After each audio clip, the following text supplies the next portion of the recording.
O&A 가족 치료, 구조주의 가족 치료, 그리고 경험주의 가족 치료, 이렇게 세 가지를 했죠.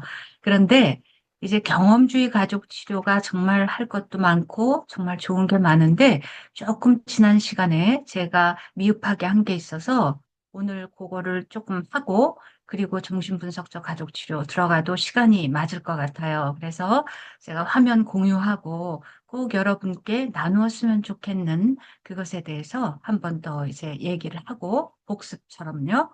경험주의를 얘기하고 그다음에 이제 정신분석적 가족치료, 인지행동주의 가족치료 이 두 가지를 오늘 하도록 하겠습니다. 중간에 15분쯤 휴식 시간을 드려야 한다 이렇게 얘기했으니까 한 7시 50분쯤 정도부터 한 8시 5분까지 정도 이렇게 15분쯤 휴식하고요. 그리고 이제 하도록 하겠습니다. 제가 화면 공유하겠습니다.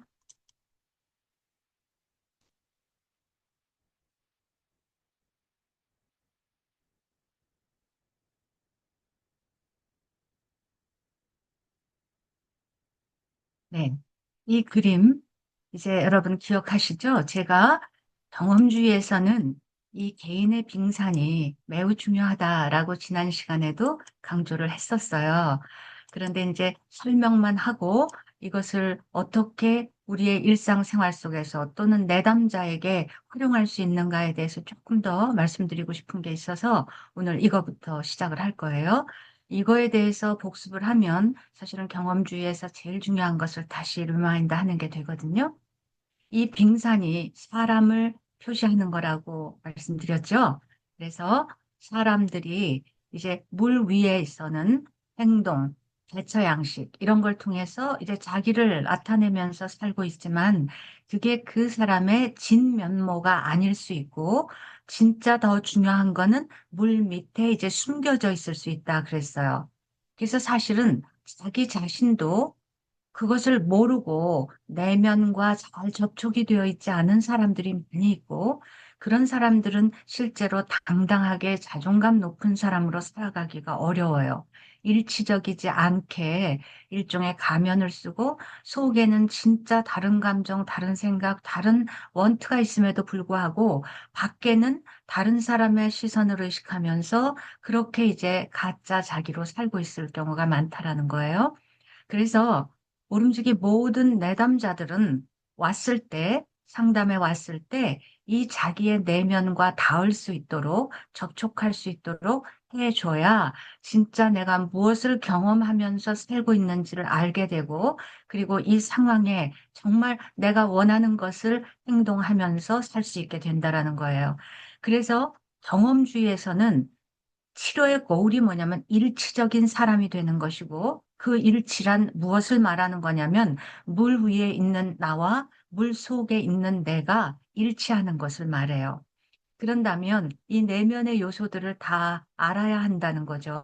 물 위에서 어떤 상황이 벌어졌을 때 이때 내가 느끼는 느낌은 뭔지, 나는 이 상황을 어떻게 해석하고 바라보는지, 그리고 이 상황이 어떻게 되어지기를 원하는지, 그 원트 밑에는 나의 어떤 욕구가 있는지 여기까지 닿을 수 있을 때 진짜 자기를 만날 수 있다라는 거예요. 그래서 상담이라는 것은 다른 게 아니라 바로 내담자가 자기 이야기를 하기 시작할 때 그런 밖에서 일어난 사건의 자초지종을 듣는 게 중요한 게 아니라 그 일을 그 사람이 어떻게 경험하고 있는지 이거를 알 수 있게 해서 결국은 원하는 게 뭔지를 발견하게 해서 그것을 할 수 있는 사람으로 만드는 것. 이게 이제 상담에서 하고자 하는 거예요. 일치적인 사람이 되게 하는 것.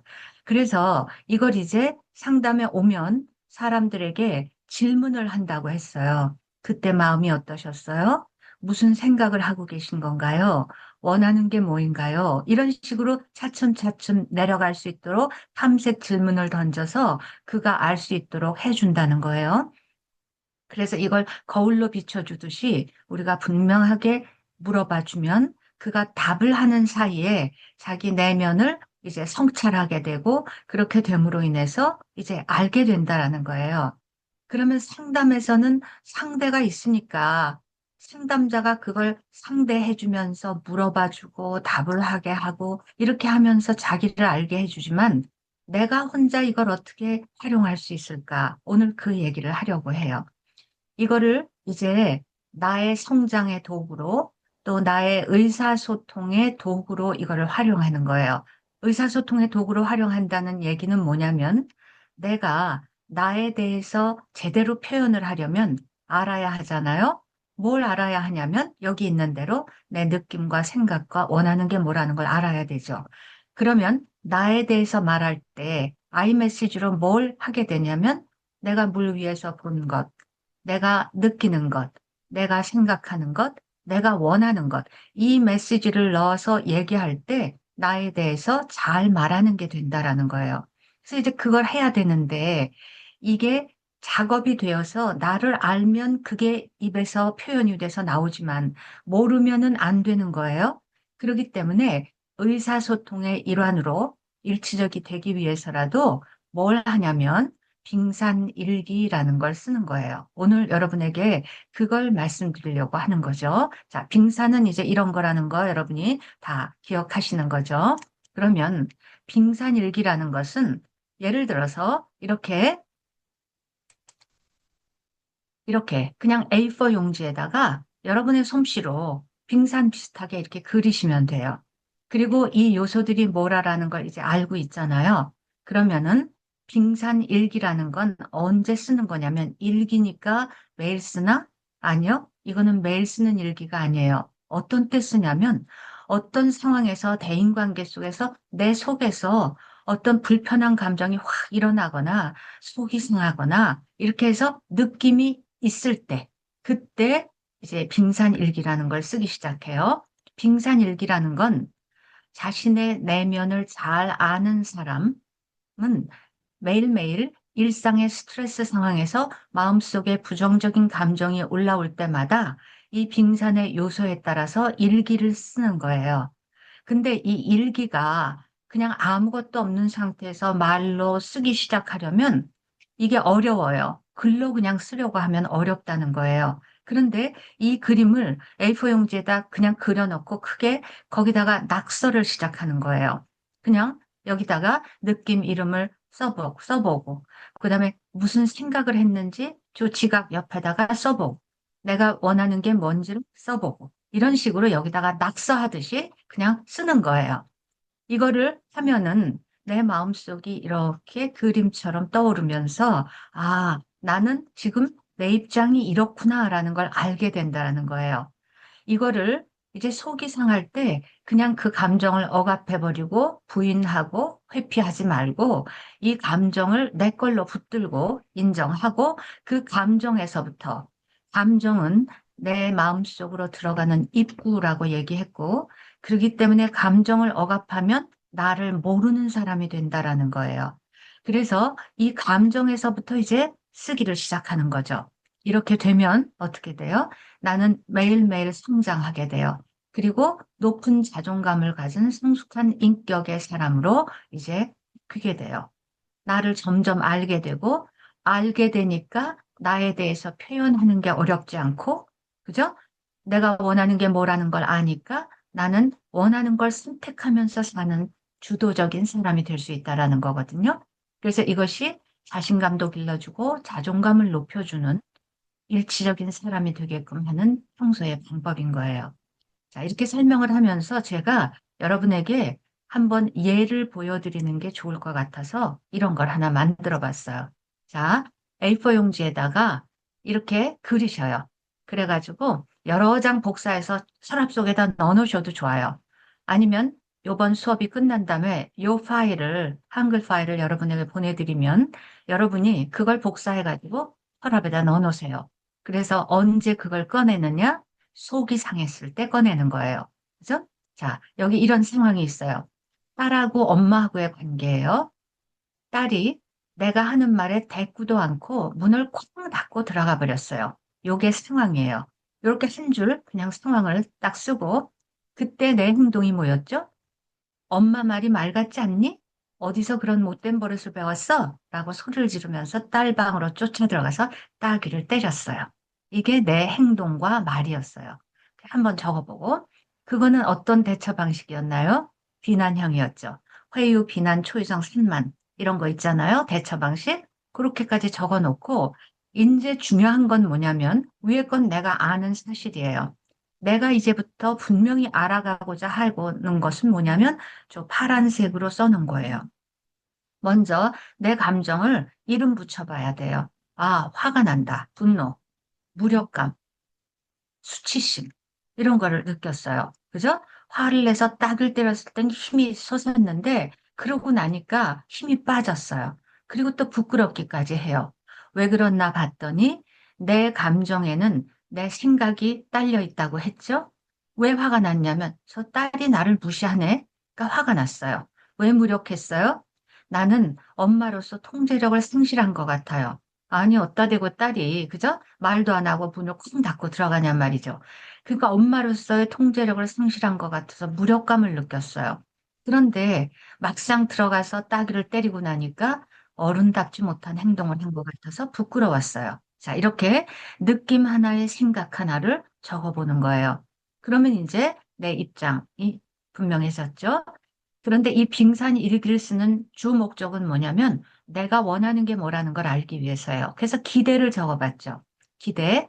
우선 나에 대한 기대는 반성처럼 나는 폭력을 행사하지는 않았어야 해. 라는 반성이었어요. 그리고 딸에 대한 기대가 있겠죠? 딸이 공손한 태도로 내가 말을 하면 진지하게 귀를 기울여 주기를 바래요. 이게 딸에 대한 기대예요. 이렇게 기대를 적어보고. 그리고 나서 그러면 내 열망은 뭐지? 욕구는 뭐지? 하고 들여다봤더니 나는 엄마로서 딸에게 인정받고 싶고 그리고 엄마와 딸의 관계가 친해졌으면 좋겠어요. 인정 욕구와 친밀감의 욕구가 나에게 있다라는 걸 알았어요. 그래서 이제 이 내 내면을 알게 된 거죠. 그러면 진짜 나와 닿게 돼요. 나는 어때요, 지금? 딸에게 인정받지 못하는 나는 엄마로서 자존감이 낮아져 있구나. 하는 나를 발견했고, 그리고 나는 인정도 받고 싶고, 친밀감도 받고 싶은 엄마니까 딸과 좋은 관계를 맺기 위해서 아무래도 의사소통 훈련을 좀 받아봐야 되겠어. 그죠? 이렇게 생각을 하는 거예요. 여기서 이제 선택이 나오면서 나는 이렇게 해야 되겠다라고 생각하게 된다는 거죠. 이게 빙산 일기의 예로 여러분에게 보여드리는 거예요. 상황은 이제 여러 가지가 있을 수 있겠죠. 이렇게 종이 한 장에다 낙서처럼 해보는 것. 이게 빙산 일기예요. 이해되시죠? 네. 그런데 여기에 지금 제가 빙산 두 개를 그려놨어요. 이거는 어떤 때 쓰면 되냐면 여러분이 대판 부부싸움을 했어요. 그래서 엄청 상처 주고 소리 지르고 끝냈어요. 할 말도 다 못하고 끝낸 거죠.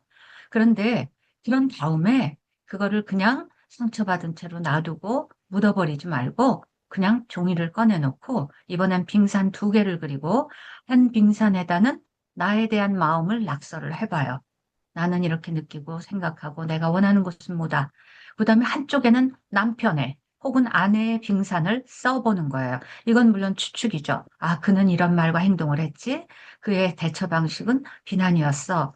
그는 지금 이렇게 느낄 거고 이런 생각을 하고 있는 것 같고 그가 원하는 건 이거야. 이렇게 이제 정리를 해봐요. 그래서 차분히 앉아서 두 개를 정리한 다음에 그 다음날 아니면 한 주일이 지나서라도 사이가 나쁘지 않을 때, 여보, 내가 지난번 우리 싸웠을 때를 생각해 봤는데, 내가 가만히 생각해 보니까 당신은 이렇게 느끼고 생각하고 이걸 바라는 것 같았어요.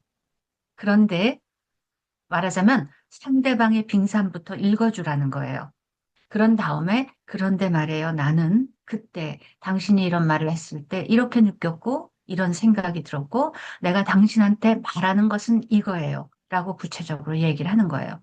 이렇게 해서 대화로 이제 풀어나가면 싸움에서 끝나면서 상처가 남는 게 아니라 그걸 통해서 또 하나의 약속이 만들어지고 서로 이해하게 되고 그렇게 된다는 거예요. 그래서 이거는 나를 이해하는 방식, 그다음에 갈등을 해결하는 방식으로까지 이제 쓸 수가 있다라는 거예요. 자, 여기서 이제 중지를 하고 이해되셨죠? 뭘 하시면 된다라는 거 이해되셨죠? 어떤가요? 이거 해보면 어떨 것 같은가요? 음, 참 좋은데요. 네, 그, 아까 그 사례에서 딸이 문을 꽝 닫고 들어가서 뒤쫓아가서 따귀를 때렸다. 이것이 그 한국도 그렇지만 요즘 호주 같은 경우는 큰일 그런 나죠. 예, 큰일 나죠. 바로 경찰이 와서 잡아가거든요. 어, 그럼요. 그래서 미국도 아마 그럴 거고 그래서 좀 수준을 낮추면 좋겠다. 예, 예를, 네네. 사례가 현실감이 있어야 되니까. 음, 예, 네, 좋은 지적이에요. 이거를 예. 이제 실감 있게 비난과 대처, 감정이 일어나는 상황을 얘기하려다 보니까 이제 그렇게 된 거죠. 맞는 말씀이에요. 네, 실제로 속이 상하고 막 부글부글 끓을 때는 이렇게 하지 말아야 될 행동, 이런 일이 일어났을 때이거든요. 상사가 막 굉장히 모욕적인 언사를 한다거나, 그러면 또 뭐예요? 직장 내 괴롭힘으로 신고 들어가게 되죠. 근데 이제 우리는 그런 상황 속에서 살고 있는 경우가 많기 때문에 이제 그렇게 예를 들은 거예요. 네. 이해되셨고, 어떻게 한다라는 거를 방법을 아시면 되는 거고, 이게 아이하고의 다툼일 때는 어떻게 할까요? 아이의 빙산과 나의 빙산을 그리면 돼요. 다른 사람이면 다른 사람을 그리면 돼요. 이렇게 해서 한번 정리해 본다라는 게 이제 관계 갈등을 풀어내는데 도움이 된다. 이렇게 생각하시면 되는 거죠. 네. 네, 이 정도로 이제 경험주의에 대해서는 리마인드 하면서 복습을 하고요. 이제 오늘 진도 들어갈게요. 다시 공유하겠습니다.